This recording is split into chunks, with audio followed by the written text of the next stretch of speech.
नमस्कार दोस्तों, आपका स्वागत है आपकी ही अपने इस निःशुल्क YouTube प्लेटफॉर्म के ऊपर डॉक्टर गढ़वाल साहब इंग्लिश।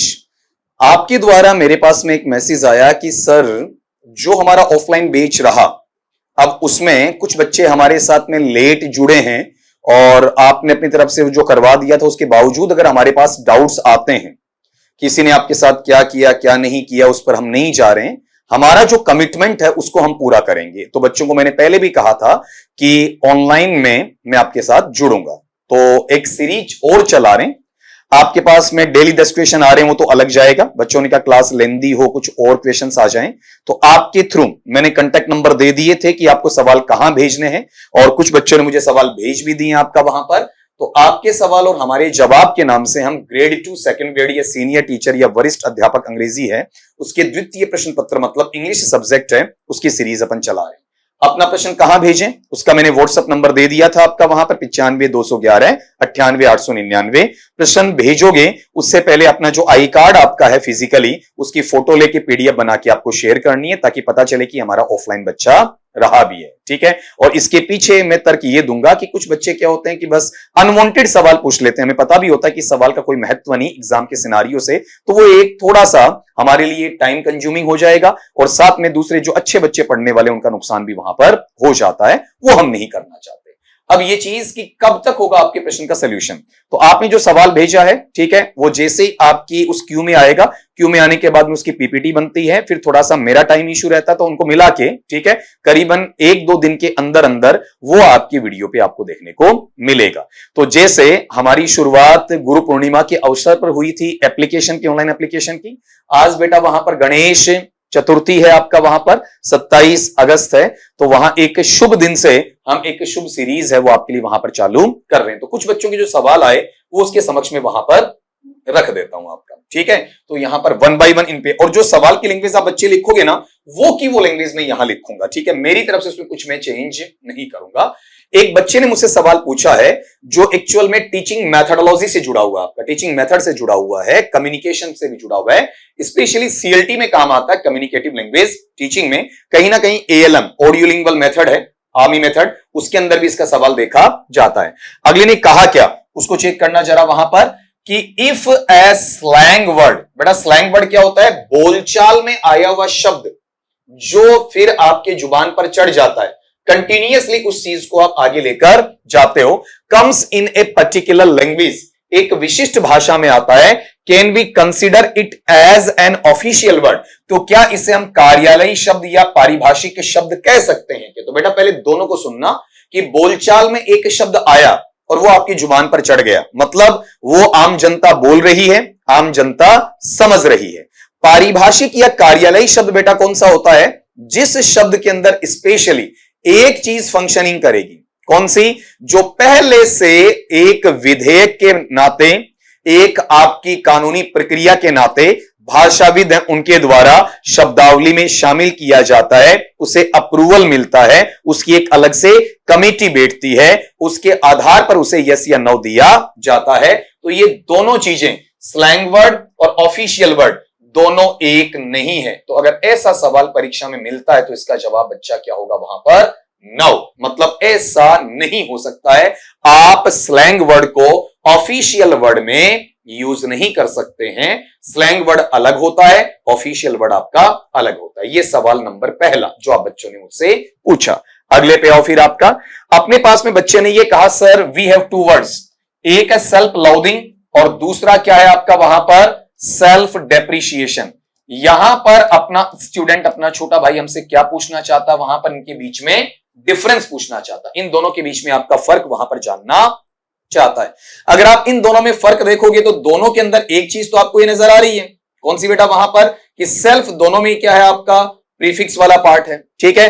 अब आपने गौर किया सेल्फ लोडिंग का मतलब होता है आपका वहां पर घृणा करना, नफरत करना, ठीक है। डेप्रिशिएशन का मतलब होता है जब बाहर से कोई व्यक्ति है वो आपको नीचा दिखाए, हीन दिखाए, तो आपकी निंदा भर्त्सना करना। तो इसमें सीधी सी बात इतनी याद रखनी है कि ये घृणा क्या होती है, इंटेंस होती है।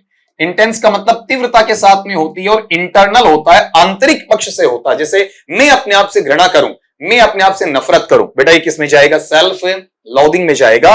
लेकिन जब मैं बात करता हूं सेल्फ डेप्रिशिएशन की, ठीक है। तो ये जो सेल्फ डेप्रिसिएशन है ये बाहर से होता है, तो ये एस्पेक्ट आता है आउटवर्ड होता है, मतलब बाहर से। अगर मेरी आलोचना किसी ने कर दी है, ठीक है, तो वो सेल्फ डेप्रिसिएशन में कब मानूंगा, जब मैं उसको स्वीकार कर लेता हूं। अगले ने आलोचना की है और मैं कह रहा हूं कि भाई मेरे अंदर ये कमी है, वो सेल्फ डेप्रिसिएशन है। सेल्फ लोथिंग का मतलब आप अंदर खुद ही हीन भावना से क्या होते चलते हैं, आपका वहां पर ग्रहित होते चलते हैं, ग्रसित होते चलते हैं, आप दोषी वहां पर होते चलते हैं। वो पार्ट किसमें आ जाएगा बताओ, आपका वहां पर सेल्फ लोथिंग के अंदर आ जाएगा, ठीक है। इस तरीके से इसका डीलिंग किया जाता, तो दोनों का डिफरेंस पता चल गया। एक इंटरनल है, एक एक्सटर्नल है आपका, एक इनवर्ड का है इंटेंस वाला, एक आउटवर्ड का और आपका सरफिशियल है। एक लोगों का प्रभाव ज्यादा दिखाता है, एक खुद का प्रभाव आपका ज्यादा दिखाता है। ये क्वेश्चन नंबर 2 हुआ बच्चे का। फिर अगला सवाल, sir what is the difference between revenge and avenge. बच्चे ने सवाल पूछा कि सर हमारे पास में दो शब्द हैं, एक कौन सा है, रिवेंज है, और एक कौन सा है, अवेंज है। अगर दोनों को अपन देखते हैं तो कॉमनली दोनों के लिए अपन एक शब्द ये लेते हैं कि जब किसी से आप प्रतिशोध लेते हैं बेटा, या फिर किसी से बदला लेते हैं, ठीक है, उसे अपन किसका नाम देते हैं बताओ। देखिए आपका वहां पर रिवेंज और अवेंज ऐसा नाम वहां पर आपका दिया जाता है। तो एक बार आप सोचिए जरा इसके बारे में कि क्या आंसर बनता है। तो बेटा इसके लिए एक आसान तरीका है, सामान्य तरीका है कि आप यहां से जो रिवेंज है उसका आर ले लो और ई ले लो। ये जो आर और ई है इससे आप लेकर जाओ रिएक्शन। आपके साथ किसी ने कुछ बुरा किया तो आप कहते हैं ना क्रिया की प्रतिक्रिया तो होगी, ठीक है, एक्शन पे आप रिएक्शन तो देंगे।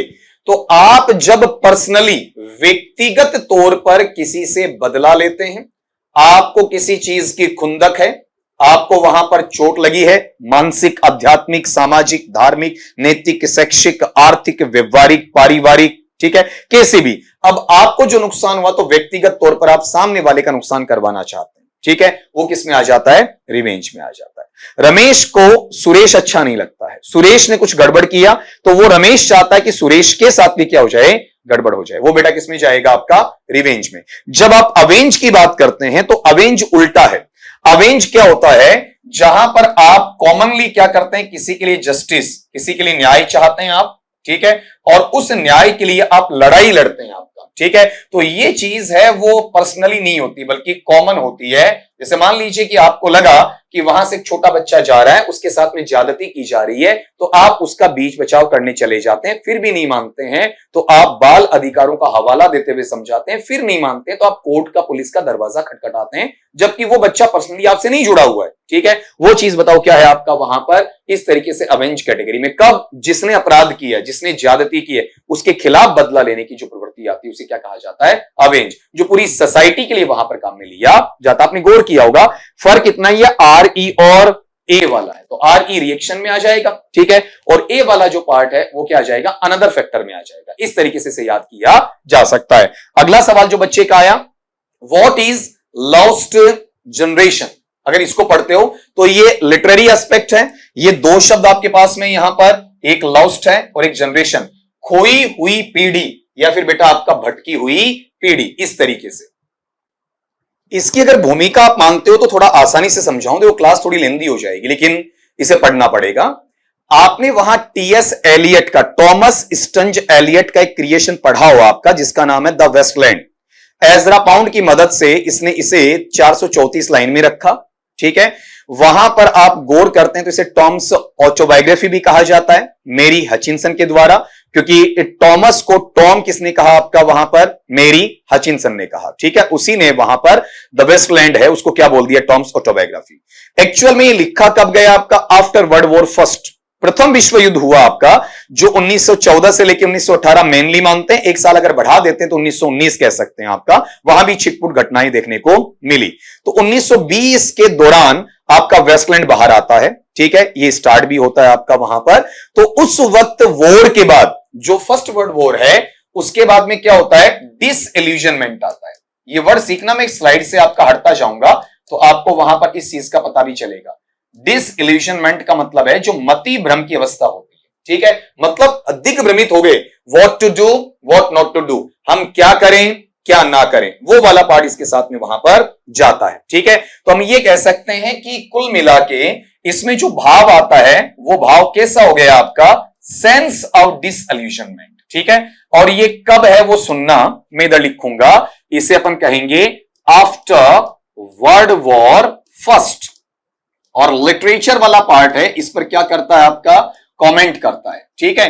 दूसरा इसमें फैक्टर यह आता है कि आप कैसे चले गए मॉरली, ठीक है, या मॉरल। मॉरल का मतलब क्या होता है बेटा आपका, वहां पर नैतिक तौर पर अगर देखते हैं अपन तो मॉरली इसमें क्या आता है, ये पता ही नहीं चल पा रहा है ना कि क्या मेरे लिए सही है और क्या मेरे लिए वहां पर गलत है, ठीक। तो उसे अपन एक नाम और दे सकते हैं, जिसको अपन पढ़ते हैं तो इसे क्या कहा जाता है बच्चा आपका वहां पर, कंफ्यूजन। मतलब कुल मिला के ये वर्ड आपको परीक्षा में मिल सकते हैं, डिसइल्यूजनमेंट मिल सकता है, कंफ्यूजन आपका वहां पर मिल सकता है। इसके बाद में एक चीज आपको और देखनी है कि जैसे ये जनरेशन, मतलब उस वक्त की जो पीढ़ी है, उस वक्त के जो लोग हैं जो परेशान होते चले गए, उनकी वजह से क्या आया, समाज में आपका एक असमानता का स्तर आया, सामाजिक तौर पर भेदभाव भी बढ़ा, आपका डिस्क्रिमिनेशन भी आता है, उतार चढ़ाव आपके बहुत देखने को मिले। तो यहां वाले टर्म में ऐसा कहा गया, कौन सा आपका, सोशिएटल अपहीवल, सामाजिक स्तर पर आपका उतार चढ़ाव की अवस्था है, उसको देखने को मिला।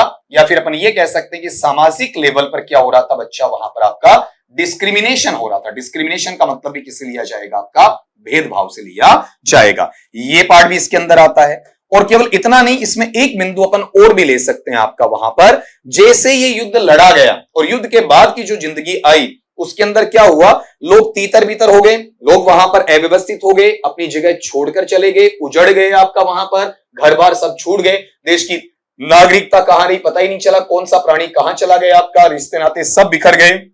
उसे अपन किस नाम से जानते हैं बच्चा आपका वहां पर, वॉर्स डिवास्टेशन, ठीक है, ये वाला पार्ट, ठीक है। डिवास्टेशन कह सकते हैं आपका वहां पर, डिवास्टेशन कह सकते हैं आपका, इस पे भी गौर करना, ठीक है, कि मेनली डिवास्टेशन कहना चाहिए, कि डिवास्टेशन की बजाय डिवास्टेशन कहना चाहिए आपका, ठीक है। तो मैं ये कहूंगा डिवास्टेशन, ठीक है, यहां पर टेशन ऐसा ही वहां पर बोला जाएगा, दो बार टे साउंड आपका नहीं आएगा। ये जो इस अवस्था से, इन हालातों से प्रथम विश्व युद्ध के बाद में गुजरने वाली जो क्राउड है, भीड़ है, उसे हम किसका नाम देते हैं, लॉस्ट जनरेशन। तो बेटा एक सवाल इसमें और बनता है कि ये लॉस्ट जनरेशन है, ये वहां पर नाम दिया किसने। तो ये जो टर्म है ना, ये टर्म, ये बेटा कोइन हुआ, ठीक है। और ये कोइन किसके द्वारा हुआ, उसको सुनना वहां पर आपका, इसे अपन इस नाम से जानते हैं, इस विद्वान को जर्ट्रूड स्टाइन, ठीक है। ये कई बार पूछ लिया जाता है कि वहां पर ये जो कोइन टर्म किया, मतलब ये नाम दिया, वो नाम दिया किसने, तो नाम आएगा जर्ट्रूड स्टाइन। साथ में एक चीज है कि इसको पॉपुलर, हमारे पास में पॉपुलर किसने किया, क्योंकि लिटरेचर में वहां पर आप गौर करते हो, ये नाम हमें कम देखने को मिलता है, हम तो इसको पढ़ते ही नहीं है ना, जर्ट्रूड स्टेन को कहां पढ़ते हैं स्टडीज में, न के बराबर पढ़ते हैं आपका। तो इसको पॉपुलराइज किसने किया आपका, इसे लोकप्रिय वहां पर किसने बनाया, वो नाम आप काफी बार सुन चुके हैं बेटा, और उसे अपन नाम किसका देते हैं बताओ आपका वहां पर, अर्नेस्ट हेमिंग्वे, ठीक है। इस तरीके से उसका नाम वहां पर आपका दिया जाता है। ये लो, ये बेटा क्या है आपका लॉस्ट जनरेशन। अब समझ में आया। आप कहते हैं सर डिटेल से क्यों नहीं समझा रहे, समझा दूंगा बेटा, सवाल आपके हैं, जवाब आपके बड़े भाई के हैं, ठीक है। और कहीं फिर और कहीं इर्द गिर्द घूमना नहीं, जो बता दिया बस उतना काफी है, ठीक है। लेकिन सवाल आपने नहीं पूछा, अपने मन में रख लिया, तो फिर मैं तुम्हारी मदद बेटा नहीं कर पाऊंगा। अगले सवाल पे आते हैं आपका। शुरू में थोड़े हो सकता है कि सवाल कम आ जाए, ठीक है, लेकिन लेटर ऑन धीरे धीरे क्या होगा कि मैं सवालों की संख्या है वो आपकी बढ़ाता चलूंगा। तो बेटा आपके पास में जैसे बीच में थोड़ा सा आप वक्त भी लो, पोज करो वीडियो को, ठीक है, ताकि पता चले कि आपका जवाब क्या होता है। बच्चे ने सवाल लिखा स, ये दो वर्ड है MORGUE और MORTUARY, इन दोनों में फर्क बताना, ठीक है, ऐसा लिखा है बच्चे ने, जैसा लिखा वैसा का वैसा मैंने लिख दिया आपका, ठीक है। अपन ऐसा भी लिख सकते हैं, what is the difference lied between these two words, कोई फर्क नहीं पड़ेगा आपका वहां पर, जैसा आप वहां पर देखना चाहें। तो पहले अपना अंदाजा लगाओ, उसके बाद में समझाता हूं। आपने वीडियो को पॉज करके बेटा इस चीज को वहां पर देखा होगा। ये हमेशा कहता हूं कि मेरे सवाल का इंतजार करने से पहले भागा मत करो, इसकी स्पीड मत बढ़ाया करो, ठीक है, या फिर इसे वैसा फॉरवर्ड कर दिया। मैंने कहा चाहे हम 200-250 बच्चे 500 बच्चे ही देखें, लेकिन जो देख रहे हैं ना उनके कंठस्थ हो जाना चाहिए, ठीक है, क्योंकि मैंने कहा कि यहां पर लर्निंग का खेल है, बाकी चीजों का खेल अपन नहीं खेल रहे आपका। तो इसको मैं सिखाऊं उससे पहले इनका उच्चारण भी तो बोलना आना चाहिए। अगर आपने गौर किया हो तो इन दोनों शब्दों का उच्चारण मैंने बोला नहीं है, ठीक है, सिंपली इतना ही आगे बढ़ गया कहकर, तो इनका उच्चारण सीखो। इस पहले वाले का उच्चारण बेटा वहां पर क्या है, मॉग है, मांग नहीं है, ये मॉग है। तो मैं साउंड आया, ओ साउंड आपका आया, गे साउंड वहां पर आया, ये मॉग बना। और इसका साउंड आप लेते हो, तो इसका साउंड गौर करना बेटा, इस तरीके से आएगा, ठीक है, मॉर्चुअरी, ठीक है, इस तरीके से इसका साउंड वहां पर आपका बोला जाएगा। क्या पढ़ रहा हूं इसे आपका, मॉर्चुअरी, मोर्चरी नहीं, हॉस्पिटल्स में जाते हो तो देखने को मिलता है मोर्चरी, ऐसा नहीं, ठीक है, मॉर्चुअरी। इसे पढ़ते हैं तो मैं साउंड है, मैं के बाद में बेटा ए साउंड है आपका, या ओ साउंड है, वो भी अर्ध वाला है। फिर यहां पर आपका चे साउंड आपको देखने को मिलेगा, फिर आपका डिप्थोंग में ऊ साउंड देखने को मिलेगा, रे के साथ में आपको ई साउंड देखने को मिलेगा। ये बच्चा क्या बना आपका, मॉर्चुअरी। अब दोनों में अंतर सुनो, जब किसी की डेथ हो जाती है, कोई एक्सीडेंट हो जाता है, किसी ने मर्डर कर दिया हो या फिर सिंपल कैजुअलिटी हो गई, अगर उसे आप हॉस्पिटल में लाते हैं और लाने के बाद उसकी जो इन्वेस्टिगेशन करते हैं, जांच पड़ताल करते हैं आपका, उसका वहां पर डीप इन्वेस्टिगेशन हो सकता है, फोरेंसिक जो रिपोर्ट्स पता की जाती हैं वो वहां पर आपका हो सकता है, पोस्टमार्टम है उसकी बात वहां पर करवाई जा सकती है। तब ये जो प्रक्रिया है अस्थायी अवस्था में बॉडी वहां रखी जाती है, उसके बाद में उसे वहां से हटा दिया जाएगा, या ऑटोप्सी कर दें अपन, ऑटोप्सी बोलते हैं आपका, तो वो किस में जाता है आपका, मॉर्ग में जाता है। लेकिन जब डेड बॉडी का वहां चेकअप पूरा हो चुका है, आपका ऑटोप्सी हो चुकी है, डीप इन्वेस्टिगेशन हो चुकी है, फोरेंसिक सेंटर वाला अपना काम वहां पर कर चुके हैं, पोस्टमार्टम वगैरह सारा हो चुका है, उसके बाद में जब उसे क्रीमेट करने के लिए, मतलब अंतिम संस्कार, दाह संस्कार करने के लिए, उसे बैरी दफनाने के लिए, ठीक है, जब उसे ले जाया जाता है तो उस वक्त का जो टेम्पररी नहीं परमानेंट जो प्रोसीजर हो गई कि यहां से डेड बॉडी जाएगी और ये हट जाएगी, उसे बेटा अपन किसका नाम देते हैं, आपका मॉर्चुअरी का नाम देते हैं। अब बहुत बार अपन क्या करते हैं, ये जो मोग है ना, मोग होता है उसको अपन क्या बोलते हैं, मोर्चरी बोलते हैं। ऑटोप्सी हो रही है, फोरेंसिक वाला सीन आ रहा है आपका, ठीक है, पोस्टमार्टम वाला सीन आ रहा है, डीप इन्वेस्टिगेशन हो रही है, लेकिन अपन समझते नहीं है, ठीक है, इसलिए ये अंतर होता है। देखो बच्चों ने वहां पर 5 सवाल मुझसे पूछे, कितने बेहतरीन सवाल पूछे हैं, ठीक है, अगर आप ईमानदारी से गौर करो ना तो इन 5 सवालों में आप में से 99% बच्चों को नहीं आ रहे। हो सकता है छोटा मुंह बड़ी बात है, सब बच्चे जो देख रहे हैं उनको भी नहीं आ रहा हो, 5 के 5, ठीक है, इसलिए कह रहा हूं सवालों की संख्या भी बढ़ेगी आपका, ठीक है, 10 भी आएंगे, 15 भी आएंगे, 20 आएंगे, आपकी तरफ से आने दो,